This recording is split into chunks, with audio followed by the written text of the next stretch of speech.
On today's show, we interview Brad Williams. Brad Williams is an amazing astrologer who describes himself as a conduit in helping others help themselves evolve. He uses astrology to uncover a person's potential that can help them on their journey. In this episode, Brad will offer direction for those new to astrology on where to begin by learning about your sun, your moon, and your rising sign. He'll also explain what this whole retrograde phenomena is about. Brad also mentions how, for him, doing a reading for someone isn't technical, like, for example, the moon is in the seventh house, but how he uses his intuition to interpret someone's astrological chart in a reading. We'll have links in the show notes on how to get in touch with Brad if you are interested in connecting with him for a reading. I'm Rose Whippich. And I'm Jennifer Age. Welcome to Chat Off the Mat. I'm very excited today. We have a very special guest, Brad Williams. Brad Williams is an astrologer. He is my astrologer. And I've known Brad for a few years now. He was introduced to me by a mutual friend and client of his. And after connecting with Brad, I have been guided on many levels by his wisdom and his knowledge of astrology. So we're very excited. Jennifer and I are very excited to have Brad Williams with us today. Welcome, Brad. Hey, thank you so much for having me on, and I'm very excited to discuss all things astrology today with you both. Awesome. So we would like to start by asking you to tell the audience about yourself. Well, I've been practicing astrology for going on 25 years now. I discovered astrology when I was trying to help myself have a little bit more compassion. I was studying a lot of Buddhism back then in the late 90s, and the Dalai Lama said compassion is the key to your own happiness. And it's like, well, how can I have that? And then somehow, some way, I discovered astrology a few weeks later, and it just helps me understand why we do the dumb stuff that we do. And since I have a more spiritual understanding behind that, then there's a natural, easier way to have compassion. And then through the study of this, I had to learn about compassion with wisdom, because sometimes compassion can turn into maybe martyrdom, and thus you give way too much of yourself thinking it's compassionate. And so it's been a journey to understand myself through the lens of astrology, and that's how it started. Never had a vision to become a professional astrologer, and through that lens, it's all about how to understand people better and to better understand myself. Well, that's a great way to start something, right? We all are on this journey, and something just triggers us to follow a certain path. And I think Jen and I Absolutely. can relate to that very well. I know we were discussing briefly before the start what, astrology being as broad as it is. And we were discussing a good approach to start the show. And you immediately brought in, well, there's a lot of planets in retrograde right now. So if you want to start from there, we would be more than happy to educate the audience on this whole Mercury or retrograde phenomena. I love to. So a couple of things. So retrograde motion is the illusion that the planets are going backwards. They're definitely not going backwards. It's just an illusion. It's sort of like when you're riding in a car and you pass somebody that's going slower than you, and then as you follow them, it looks like they're going backwards. So it's all about speed and motion. And so sometimes for Mercury, it's 3 times a year, maybe sometimes 4, very rarely. The way that the planets are sped up or slowing down, or not, well, the way that they're moving, they never speed up or slow down, but the way that they're moving, it appears that they are speeding up and slowing down. And so it makes the planet appear from our perspective to be going backwards. And so whenever a planet is retrograde, what it's really doing, its energy is now introverted. When a planet is direct and going in its natural motion, then it's more extroverted. It's its natural place within the framework of the energy that it's here to represent. And so if we start breaking down each of the planets, and right now there's 6 of them: Mercury, Saturn, Pluto, Uranus, Neptune, and Jupiter. They're all retrograde right now. Wow. It's pretty crazy. What's interesting is that Mercury, Saturn, Pluto, and Jupiter all go direct in October. So it's going to be a very interesting October going into November this year with all these planets going direct in their natural motion. But when we're saying we're looking at the planet Mercury, Mercury is how we think. Depending on where our Mercury is, we really think really fast or we think slow. Where it's placed in our chart can give us a whole lot of different information about that too, if we're a creative thinker or more cerebral or all points in between. And so whenever Mercury's retrograde, what life is asking us to do is to sort of withdraw our sort of rebound communication kind of perspective. And what I mean by that is that there's so many times when we're having a conversation with somebody where there's more of a rebound effect. Like basically you're already getting ready to say something before they actually finished what they're saying. And thus, when Mercury is retrograde, there is a sense of wanting us to listen a little bit more, to feel a little bit more, to slow down a little bit, to not be in such a hurry to get our point across. And that's why, in a lot of ways, Mercury, depending on where it's affecting certain people in their chart, can have a difficult Mercury retrograde in which they're being forced to slow down by different things that happen. And there's nothing in astrology that happens to us for any negative reason. It's just trying to get us in gear. And if we're paying attention, then it becomes much more easier to do that. And so Mercury retrograde it's interesting because, Mercury retrograde, when I became a professional in 2008, was very even rarely spoke of in the public vernacular. And now it's one of those things that you see on television all the time. Mercury must be in retrograde. And so it's a very neat thing to look at. But I mean, just like I said, there's many other planets that are retrograde right now, like Saturn, for example. Saturn is sort of that duty and responsibility energy that we have within ourselves. It's like the order of the Taoist symbol, the yin yang. And when Saturn goes retrograde, life is asking us, and depending on how it's hitting our chart, and I have to reiterate that because a lot of times these retrogrades might not affect anybody personally because it's just not hitting their chart. It's just not doing something that can be really specifically drawn out. But with Saturn, it's just asking you to look at ways that you might not be working as hard as you should, or maybe ways that you should be working more efficiently and that kind of thing. And reacquainting yourself with the responsibility for yourself and for others and that kind of thing. You mentioned a few times the word chart. And for some people who have dabbled in astrology, they will understand what that is. If you can maybe just briefly define what that is for people. Yeah, so a natal chart is where we look at all the planets in relationship to the very exact moment that you were born in the sky above us. And it's broken up into 12 pieces of the pie. And depending on which house system you use, and those pies are called houses, they could either be, if you use an equal house system that are all equally, 30 degree pieces of pie that go 360 degrees. Or if you use something like I do, Placidus, they're all different sizes and different degrees. And so when looking at this, it's sort of, well, not sort of, but it is more like sacred geometry. And so you'll have, planets that are 0 to 29 degrees, 59 minutes. And they can be making some sort of relationship with other planets in our solar system at the moment that you were born. And also, like right now, the planets are all making kind of different relationships with each other.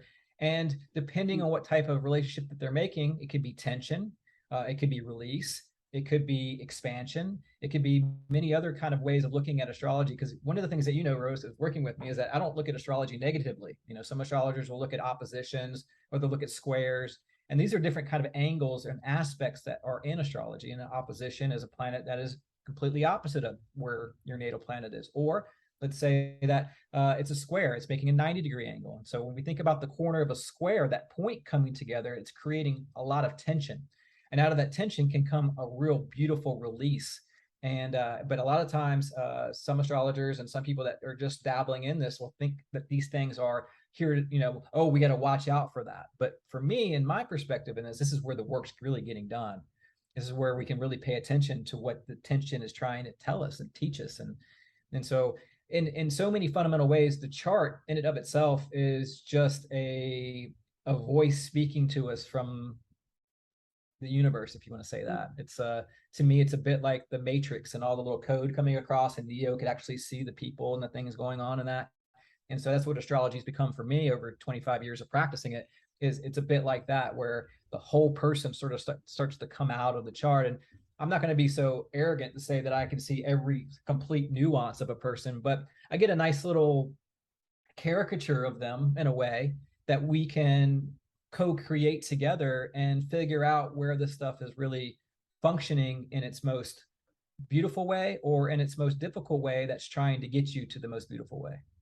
I love that. I know that in working with you, um, we've always had you create a really wonderful relationship with your client, and you make us, me, whoever, feel very comfortable. And once you begin your process of tuning into a person's chart or their journey, you get very fluid, and it and naturally flows out of you. So you make someone feel as if you know them in depth. So I just wanted to mention that after working with you, it's fascinating how you can interpret somebody's journey and make them feel like they're on a good path, and you guide them in such a way that they accept that where their journey is going, and so And much I more. appreciate that, and maybe we've talked about this before, but I appreciate the praise, and I think that the main thing that I can take credit for is showing up, Mm, because I learned about 10 years ago that it's not necessarily me per se, it's you, it's the client, it's us connecting together and me tapping into something within you. And so what it is that you're feeling at ease with is that peace that you have within yourself that somehow I can be a conduit for. yeah, And so while I appreciate the praise, I can't really take a lot of credit for it, but at the same time I can't be so self-deprecating that I'm not like, taking some credit at the same time. So we have to take, that balance around that, because yes, we can't be so deflecting that we don't take any kind of credit, but at the same time also understanding where a lot of this processes comes from. yeah, And for me, it took a valuable lesson that I learned in 2010 to figure that out. And so but thank you, I appreciate the kind sure. words. Um, and I know, like for Jennifer, she's more of a newbie, and then we have a lot of people that are new out there. And for someone who is going to hire you to do their chart or their reading, however you want to say it, what do you start with? I know you start with a karmic astrology. If you want to just mention what that is and talk about that, and I'll piggyback another question off of that as well after that. So I learned a technique about 14 years ago from an astrologer named Stephen Forrest. And I consider Stephen Forrest the Michael Jordan of astrology, even though he probably wouldn't think that. And I got to meet Stephen a few times and work with him way back when, 2008-ish. And he put out a book called Yesterday's Sky right around the time that I became a professional astrologer. And what he was pointing to was the nodes of the moon. And the nodes of the moon are basically a mathematical equation that shows us different things. And I'm not going to get too much in the weeds about that. But the nodes of the moon is the south node and the north node. And so in every single chart that I look at, don't necessarily look at the sun sign. Sometimes I forget to look at the sun sign if it's not affecting the nodes. And so I start with the nodes, the south node of the moon, which represents where we were in a past life and what wasn't healed that we brought into this lifetime in order to heal.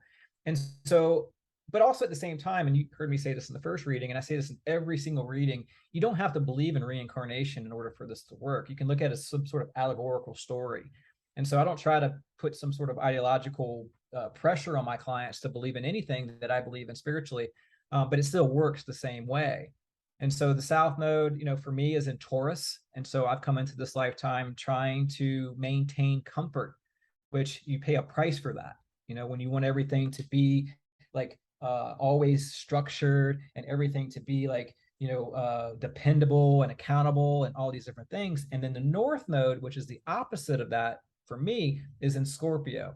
And Scorpio is like, like everything, it's like sort of blowing things up to a certain degree or not being afraid to do it. Scorpio is about finding wholeness, accepting, the things you don't like about yourself, accepting the things that you've done in the past that were, maybe bad to people, accepting that inner scorpion inside of you. Because again, at the end of the day, wholeness in this particular plane is representative of up, down, left, right, happy, sad, ugly, beautiful. So this dualistic approach that we have in our perspective, especially for somebody that has Scorpio energy or somebody that's learning Scorpio energy, is dealing with death and rebirth and all the kind of taboos that happen in life and dancing with the shadow and dancing with the darkness. And so I would say that somebody that has a South Node in Taurus, probably, in the North Node and Scorpio, is probably the most difficult nodal aspect to have, because, or axis to have, because you're learning Scorpio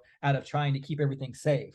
And so if you're learning how to still have faith after everything blows up, instead of trying to find the comfort in keeping everything safe, that's a hard thing to do for people that are born under that. And just to give a little bit of knowledge on what the nodal axis is to a certain point, is that it lasts about 18 months or so. So it's about 18 years, 18 and a half years, so about a year and a half, that the nodal axis changes. And so about every year and a half or so, 18 months or so, there'll be a new nodal axis. So everybody born under that will have that. But at the same time, and I don't want to get too technical in the weeds about this, but you start with the nodal axis and then you'll find the nodal ruler. And so for, say, somebody like myself, the south node in Taurus is ruled by its Taurus ruling planet, which is Venus. And so then I'll find Venus in a chart for people that have south node in Taurus, and I'll get even more information. And so whatever Venus is doing in a chart for somebody that has a south node in Taurus, then there's naturally something going on there too, in regards to, if your south node ruler is in Venus, then potentially in a past life, you were maybe overly identifying in your partnership.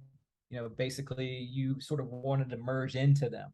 And so for me in this lifetime at 47, I've had plenty of relationships in which I tried to merge in with my partner, try to be loved for my utility, basically doing the things that I thought that they wanted to do, and really never even listening at the same time.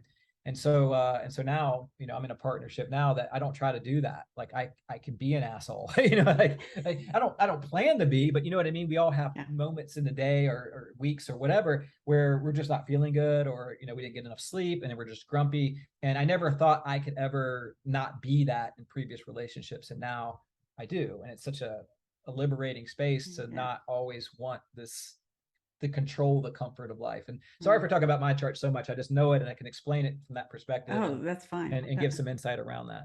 Yeah, no, that's great. I didn't know, Jen, if you had any questions. I have little summaries and stuff, but maybe I can discuss those after you ask the question. Yeah. So I was because it might lead us in a different direction. I don't want us to. Well, but my next question is really from a beginner's perspective. If someone was to connect with you, Brad, and you were doing their chart, do they have to know? What do they have to know? Do they have to know, like, okay, I know this and that about astrology, or can they work with you? Because I know you're not going to sit there and educate them on all the nuances, because even after studying it for so many years, there's so much to learn. But what, how can a person feel comfortable and not feel that they have to know everything about astrology when they connect with someone like you? Well, as you know, Rose, in the first reading you get, there's very little astrology. Yes. And so for me, so you don't really need to know anything about astrology whatsoever. I get plenty of husbands that, well, not plenty, because there's like 1% of my clients are men, but enough husbands that get sent to me that don't know anything about astrology, that kind of stuff. Or a friend or whatever, but you don't have to know anything about astrology. And that's really my goal in this, in so many ways, especially in the subsequent readings with me, is to educate, to teach. I love talking about the feeling of astrology and what it feels like. Because for me, one of the biggest reasons why it took 10 years for me to become a professional astrologer is because I didn't think I was smart enough. I didn't think I was good enough. I didn't think any of these things, these self-doubt kind of things that everybody has when they're on their journey. But until I learned that it was okay to feel astrology and not be the most technical astrologer, I am by far the least technical professional astrologer out there. And I take pride in that. That's okay. I mean, if it's your thing to know every single nuance of every single asteroid that's out there and every single sub aspect that's out there, like a sesquiquadrant and all that kind, then by all means, I hope that works for you. But for me, I had to learn how to feel so many different ways. And so when I start explaining astrology, say that, somebody has a Pisces moon like like we start talking about Pisces and we start feeling the essence of Pisces, which is all the signs wrapped up into one. It's the goddess essence. It is heaven here on earth. And the moon and it's just tranquil, sort of heart-centered space. It's the place that comes from the feeling of our general nature, our instincts. And so we can start going down that road. We can start feeling what these things are. It's way less intimidating.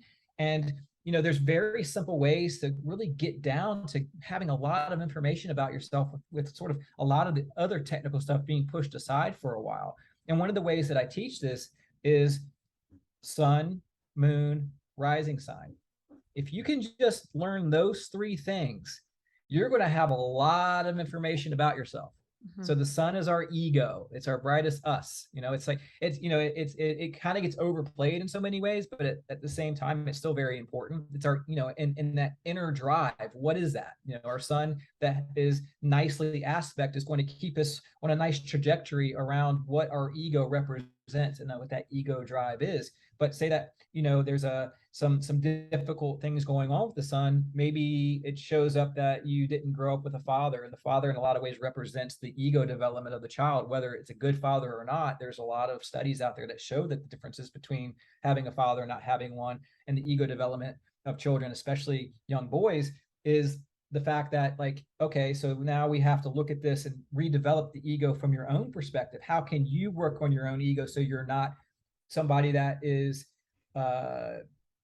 doesn't have the confidence to move through life in a way that is more congruent to what their potential is? Or say that somebody, and these are very difficult for me, are sort of narcissistically egotistical because they're overcompensating around something around that. So we can learn so much from the beauty of the sun sign, and then we take the moon, which is the feelings, as I just said about your Pisces moon, and then the rising sign, which is how we sort of filter ourselves out to the world. And I don't want to call it a mask because it is who we are, but at the same time, it's sort of like, when we put like a red cloth over a lampshade and it turns the room red. So our rising sign is, if we didn't have a rising sign, and if people want to know what that is, it's where the sun is on the horizon when we're born. And so if we didn't have a rising sign, we would be an open book, and everybody would be able to peer into us and grab every little thing about us. And that's kind of a scary thing if you think about it. So that's what the rising sign represents. And so if you can learn those three things and start to feel the essence of it, then you can start learning astrology in so many ways that over time you can start adding a little bit more here and there. And that's one of the ways that I try to help my non-affluent astrology clients, which is most of them, to be honest, to help understand astrology and to teach. I love teaching astrology. It's one of my favorite things to do. Yeah. Well, I love the way you explain that, how feeling. And I know Jennifer here is a Pisces, and when we talk, sometimes we'll just call each other, and my moon in Pisces, and we're like, we're helping each other off the ledge half the time. Yeah. Well, my baby boy has a Pisces moon conjunct Neptune, and it's he's a very ethereal child. Very, I mean, his eyes, and he's just, yes. I mean, he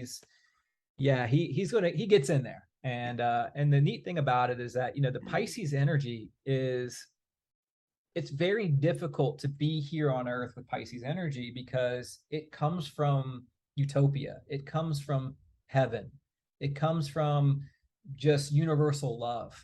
And so here in a dualistic world, we have hate out there. You know what I mean? Now, hate is an illusion, but at the same time, it's very real, and it's very difficult for Pisces to live in this plane because of the fact of the material world being what it is.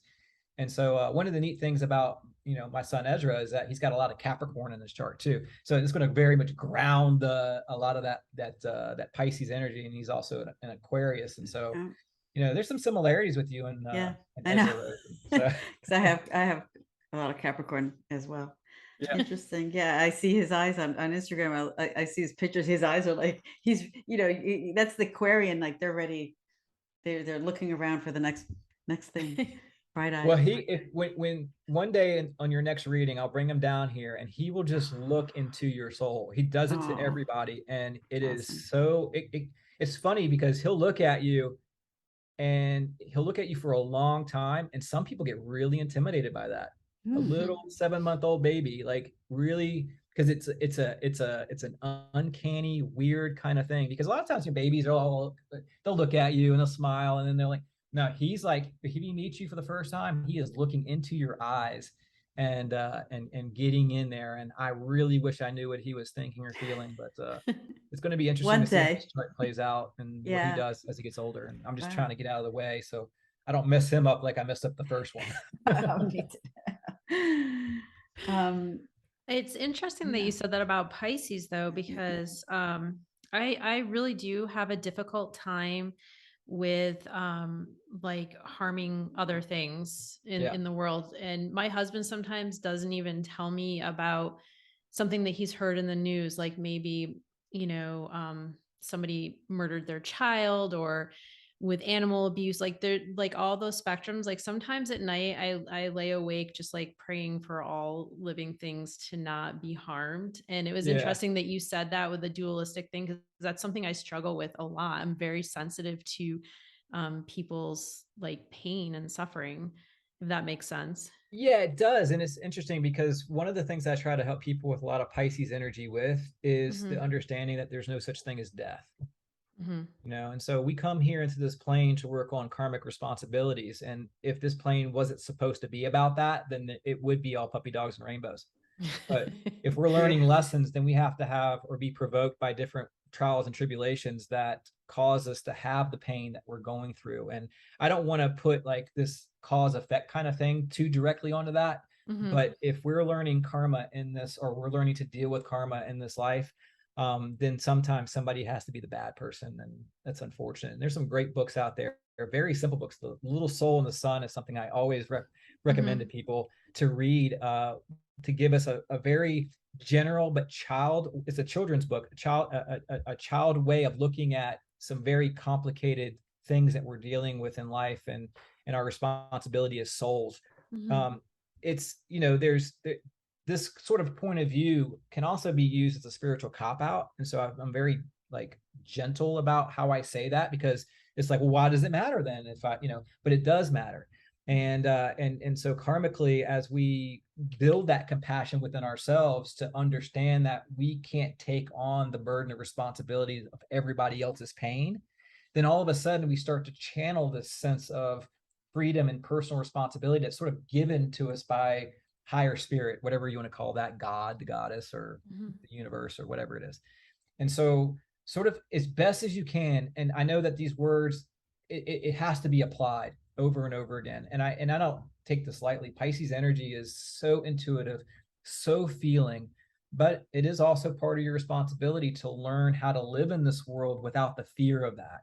And Hmm. so, those are some of the strategies that you can use to incorporate that. Is number one, only love is real.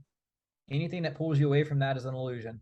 And number two, the feeling that we have around this is the perspective of what is our philosophy of life and why we're here, and taking that responsibility, which is to learn karmic lessons, which means that if this world was perfect, we wouldn't be here. And so there has to be the boogeyman. There has to be people that do bad things at times, and the find forgiveness into no matter what kind of atrocity you've been to is basically every single bit of scripture that's out there, and every single religion that that purports to have a god or whatever it might be. And so yeah, very, very hard for Pisces to find peace in that, but it's doable. And when you do, it's a superpower to go into your psychic sensitivity, because once you sort of eradicate that fear, then all of a sudden your psychic abilities transcend anything that you ever thought of, and you become a seer. You live a life through the vision of not what I'm fearing could happen, but what the potential and possibilities will happen, because I can see more clearly. That's so, oh my gosh. I love You that. know, it, I wonder if that's why we resonate with the Qigong practice so much. Are you familiar with Qigong? A little bit. Not, I mean, not, I Yeah. mean, Like Tai just Chi. enough Yeah. to Yeah. to know Yeah, what it is. But it's about energy, and it does Mhm. come from like ancient Chinese, and it's got a lot of that kind of Taoist Yep. philosophy in it. And you're talking about that dualism, and I'm just seeing like all these connections with that philosophy. And then of course you said you studied Buddhism very deeply, so I'm assuming that kind of is where you're pulling that dualistic Mm. perspective on things. Yeah. Yeah, it's interesting because spiritually, I take so many different things from so many different religions that I was just studying Buddhism at the time, Hmm. and I come from a Christian background. So, to some degree, I've re-embraced Christianity in a lot of ways, just because I felt like I was, to a certain degree, feeling a little bit holier than thou, like I knew more or something. And I was like, I don't know shit. Like, like, you know, all these beautiful Christian people going out there and working the soup kitchens and taking food to the homeless and like all these different things are like, you know, and again, we all have, like, every religion has their issues. And I think so many times when, for me at least, and some of the people that I've participated in over the last 25 years, we focused so much on what was wrong with it that helped us sort of escape it to find what we had, that we forget to go back to what was so beautiful about it. And so that's been sort of over the last 7 years or so, sort of a reacquainting with all the different religions that I might have had issues with just because of the dogma that might have been embarked on it, or some of the other atrocities that might have happened throughout history and all that kind of stuff. So Oh, yeah, I yeah. mean, but the dualism in this is been a bit organic, I think. I just know that nature, Mother Nature, is order and chaos. I know that that's so representative in who we are, order and chaos. And so that's the Tao, you know, order and chaos, masculine and feminine, you know, and each side has a dot of the other. So we're all in this together. And so I think it's a pretty tried and true philosophy to sort of build my practice around, but at the same time, it's not for everybody. Yeah. And you know, another thing I was thinking of while you were speaking too is, okay, so Rose is correct. I from Rose, and I do know I'm a Pisces, and I know some of my astrological signs even from other cultures like Chinese. I'm the fire snake and stuff like that. And I see so many connections to myself. And I was just like thinking, would you say, and maybe this is just my perception, that when we were born or when we were conceived or whenever, it was about what the energy was happening in the world, and so you're using the energies of where everything is, and then those when we were created.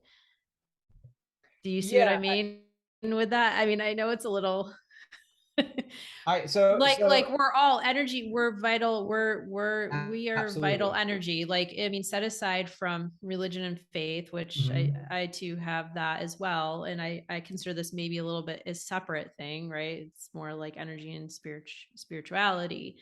And so would you say that that's why you can look at the signs, because of the energetic qualities that come from those planets and that kind of stuff? It's a great question, and I'm going to give this caveat before Okay. I explain my answer. Is that, first of all, I don't know for sure, Yeah. but I can Yeah, give of you what I course. think and what I Yeah. feel. Yeah. So for one, I don't feel that the planets are doing things to us. Mhm. I think they're showing us a representation of the energy that we're in at that particular moment in time. But that being said, I can hear arguments about how the moon and the water and our biological makeup. I also know that each planet gives off a different frequency. I also know like a planet like Jupiter, which is our largest planet in the solar system, its magnetosphere, its magnetic field goes out for millions of miles. So that has to have some sort of influence in some kind of way. Yeah. Um, but I also still believe in free will. Mhm. And so it's like this dance between both. And so maybe it's just yes to both. Yes, the planets affect us energetically, and yes, our free will, you know, help us guide or put us in whatever direction we got to go. And at the same time, the energy of the planets, yes, and no. And I'm sorry to give such a vague answer on this, but I think that it's really impossible to know for sure. Mhm. And I can say what I feel about it. And, you know, and obviously I can have an emotional response to a beautiful full moon, you know, that kind of thing. When you look up at the sky and you go on a clear night without light pollution, that's awe inspiring, but that's more emotional. Mhm. I can't say for sure that I've ever felt the energy of Mars directly, you know, in a kind of like, you know, what is it? It's maybe an astrological sommelier. Like I stick my nose into the astrological chart and can taste the herbal essence of Mars, you know, like, no, but maybe others can. And so, yeah, I mean, it's the framework of astrology and its energy is all encompassing. So maybe under that umbrella, we can say yes to your question, Mhm. because everything is energetically within the divine, even the Mhm. shadow and that kind of thing. So yeah, I mean, I could have just said yes and saved us a lot of me I trying to love figure this that. out. Yeah, me too. That was great. Yeah. And I love that you bring up free will also, because that is a huge thing that actually me, my husband, and my father-in-law were having this deep philosophical conversation about free will not too long ago. Yeah, And yeah. and just whether we choose to uh, appreciate the gifts we're given and go towards that direction, or we make the choice not to. And it's really neat. Yeah. I I'm with think you on the free will as well. Yeah. I think it's interesting, is maybe what we're trying to train ourselves to do to a certain degree is to align our free will with our subconscious spiritual connection. And there's a little bit of that. Jonathan Haidt has a great book called The Happiness Hypothesis. Mm-hmm. And he talks about the rider, like you have the elephant and then the rider's on the elephant, and the rider's doing a great job of steering the elephant around. But then all of a sudden, like a mouse or something will run out in front of the elephant, and then the elephant freaks out, and then the rider can no longer control the elephant. And so that's kind of how I see it in so many different ways, is like free will is amazing up until the point where things go wrong. And so if we can continue to work with our free will to align ourselves to our most deepest components, then all of a sudden the elephant isn't as intimidating or isn't as unsteerable when life throws us, big monkey wrenches. Yeah, because then our instinct kicks in, and Yep. then just survival mode, and Right. yeah. And that's where a lot of the South Node stuff that I was talking about earlier, the instincts, that's where that comes from. And so if we're trying to heal those default mechanisms, then we can really find specific structures around what we're supposed to do in regards to overcoming those instinctual patterns that debilitate us at times. Yeah, that's so cool. I did want to mention the karmic astrology that you did, and highlighting those things that we need to work on in this lifetime. I just want to say that, without going into detail, because I won't. When we spoke, and Brad, you brought out some highlights of things that I need to work on. It validated something that I knew deep down inside, but what's the word? I didn't believe it. I didn't want to believe it, but since then I've made conscious choices on how to be, so that I can wipe that slate clean, right? And it's helped me a lot. So, I wanted to mention that. And for someone who will be, well, what's this karmic astrology thing, or what is this karmic reading that I have to do with Brad first? That I recommend anybody that's listening that it is very powerful. You may not go through an astrological reading, but this karmic reading is very, very life changing. And I know you don't like to use the word shift, because we had that conversation once, but you do experience very profound or gentle shifts when you are made aware of something. Yeah. And you decide, I need to do this. And I'm getting I'm getting like spirit is validating this for me right now, because I can feel that feeling. And I just wanted to mention that, how powerful a karmic reading can be for anybody. I had a client reach out to me and schedule a reading maybe a month or two ago, and she got a reading, I think, in 2012. She got the karmic story reading, and she confided in me that at the time she thought I was full of shit.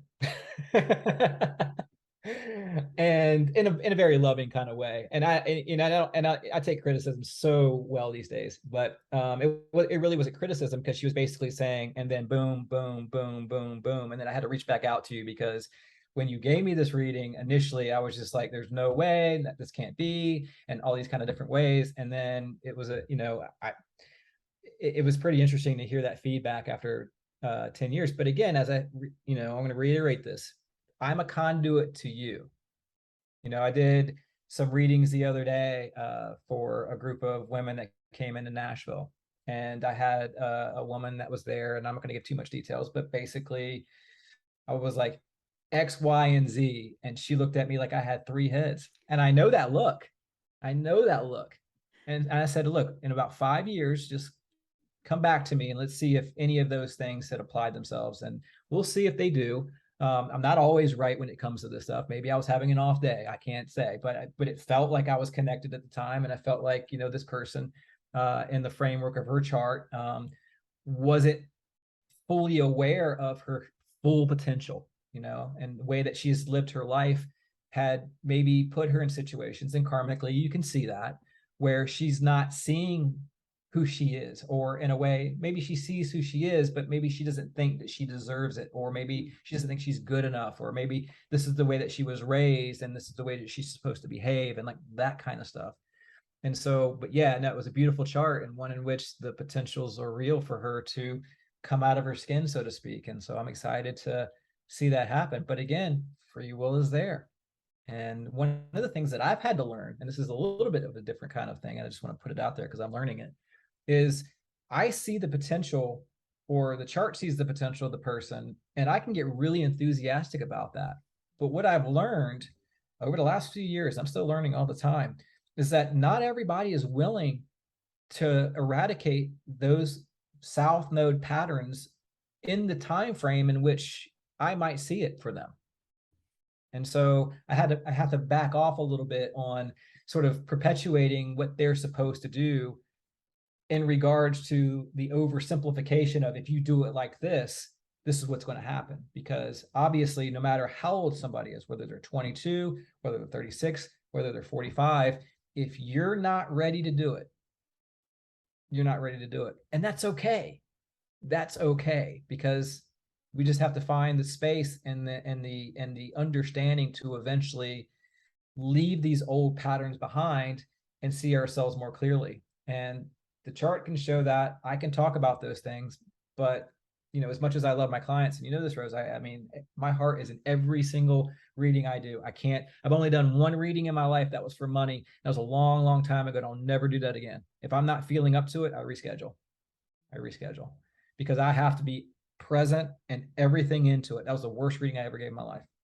That was like, a little baby astrologer and trying to get my 9-year-old son at the time some Fruit Loops.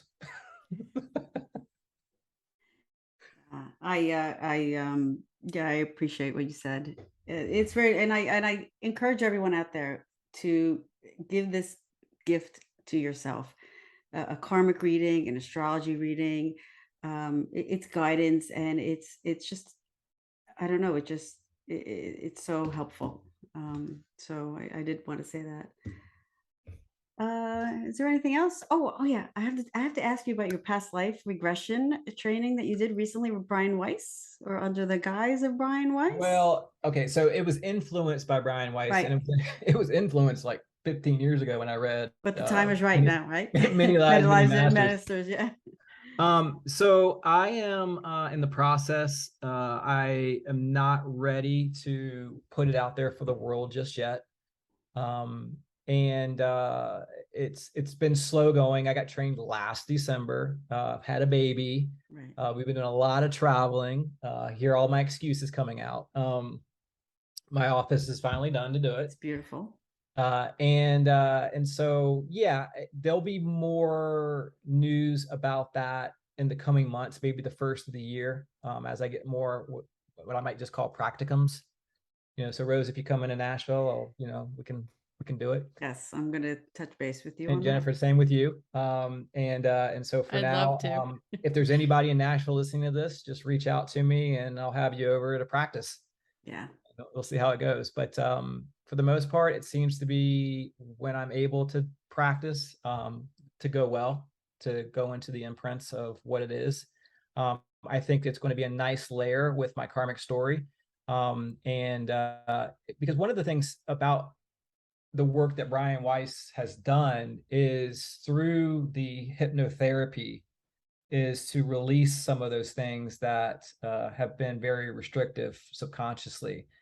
And I think that maybe to a certain degree, it's just another thing that I can add to the astrological sort of talk therapy kind of stuff that we do to help alleviate that. And also, as we've probably talked about too, nutrition is a huge component for me too, because, the gut biome and the brain go hand in hand. And we are at a point in our evolution in which we have to do our psychological work. It goes hand in hand with our spiritual work, the yin and yang kind of thing, Jung and Freud kind of thing. And so if our body is not present because of nutritional deficiencies and all that kind of stuff, then getting ourselves still enough to be able to work on the psychological patterns that are restricting us can be very difficult. Mm. So it's hypnotherapy, nutrition, astrology, philosophy, that kind of stuff. Love it. And let our audience know where we can find you or where they can find you. I know where I can find you, but how they can get in touch with you or your website. We'll put it all in the show notes, but if you Sure. want to just share it now. So bradwilliamsastrology.com. Okay. Brad Williams Astrology again on Instagram. Yeah. I'm no longer on Facebook. And so my social media is limited to Instagram. Yeah. And but yeah, if you can DM me on Instagram or just send me an email off of my website, is perfectly acceptable. And look forward to hearing from everybody. Yeah, and Brad does get back to you very, very quickly.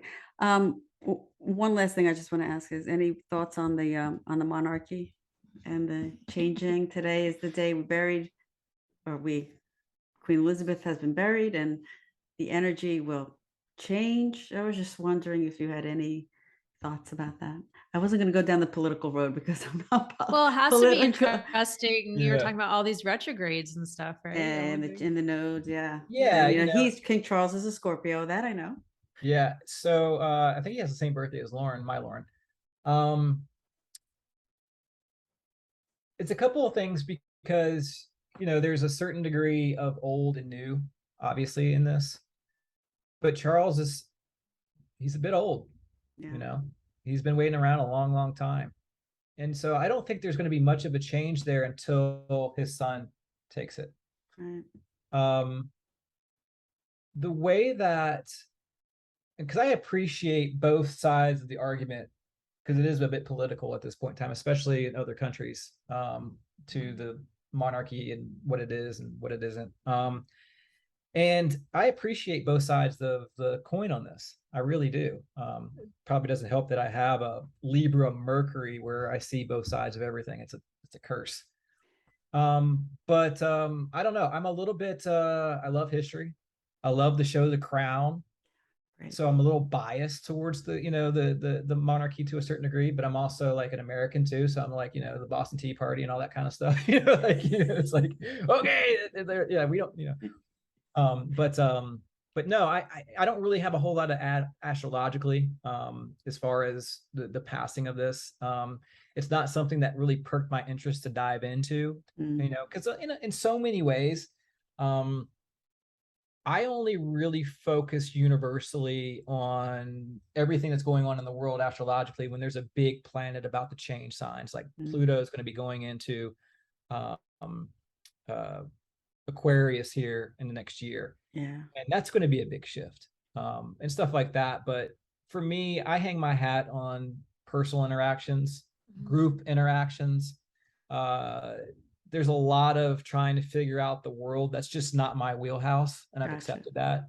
And I can have intuitive kind of feelings around it. And I just kind of try to keep it to myself for the most part, because everybody at this point in time has, not everybody, but most people have some sort of ideological point of view about the world. And it's sort of put in through a political lens. And for me, I just don't want to go there. Yeah. I keep up with everything very diligently. I study and I go into things, and but I don't allow myself to get too loud about opinions or anything like that in the public sphere, because it's so nuanced. And in this day and age of social media and cancel culture and all that kind of stuff, both sides are going to look at you, whether you say you're pro-life or pro-choice, and there's no nuance with that kind of stuff. And and so for me, there's nuance in everything, in who you believe and who you like as a president or don't like as a president. There's nuance in all of it, and I fear that we have lost nuance. But I'm getting a little optimistic. I'm seeing a shift in nuance. I'm seeing more people questioning a lot of the mainstream narratives that are out there, and it doesn't turn somebody into a complete opposite of what they believe in as far as their political affiliation is, but at the same time they can question the narrative coming from their particular space and say, wait a minute, yeah, we're part of this team, but the coaching you're giving us right now is sending us to disaster. And so I'm seeing more and more of that. And I think that's more reflective too of that Pluto going into Aquarius in the next year, because Aquarian energy is about freedom. Yep. It's Aquarian energy is about the individual.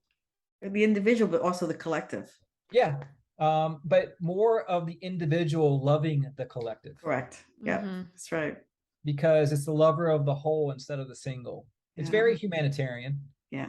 But it's also the rebel.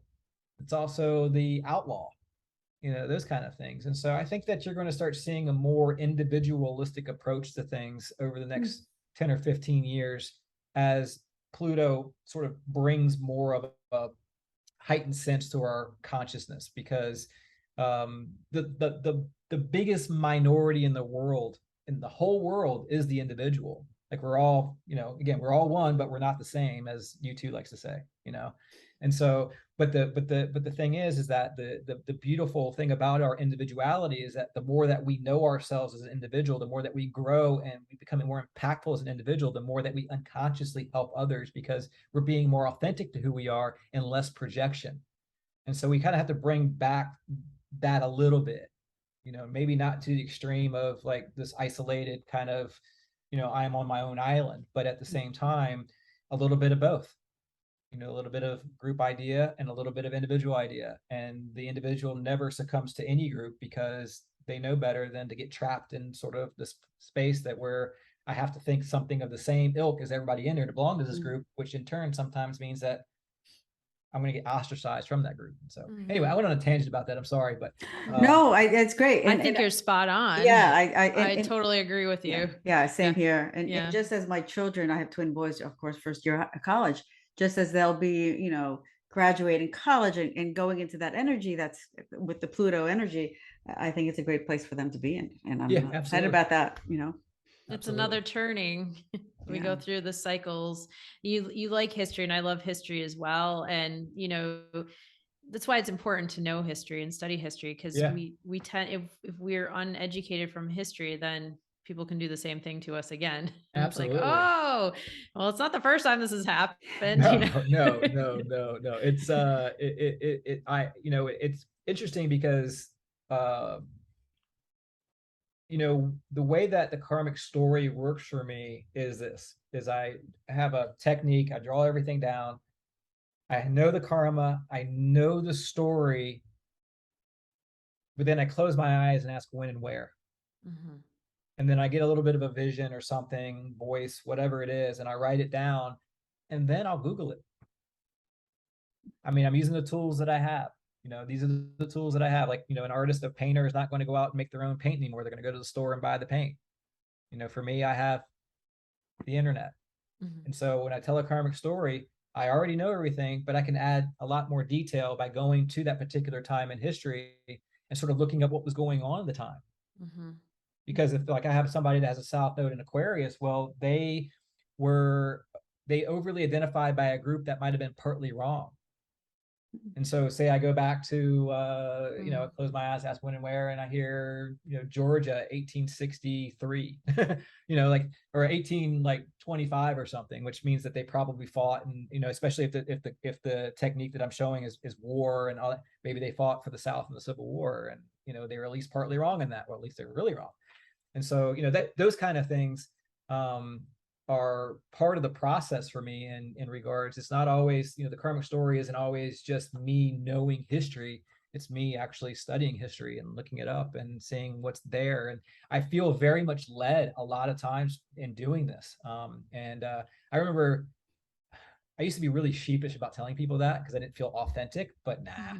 This is my modality. This is how I do it, and it works. And I'm not afraid to I'm not trying to be some kind of guru or some person that gets idealized or idolized because they have some kind of special gift that you later find out was just a bunch of smoke and mirrors and that kind of stuff. So I definitely study history, and a lot of times I'm studying history to find out more information about the client about to get a karmic story too. That's awesome. Yeah, that's good.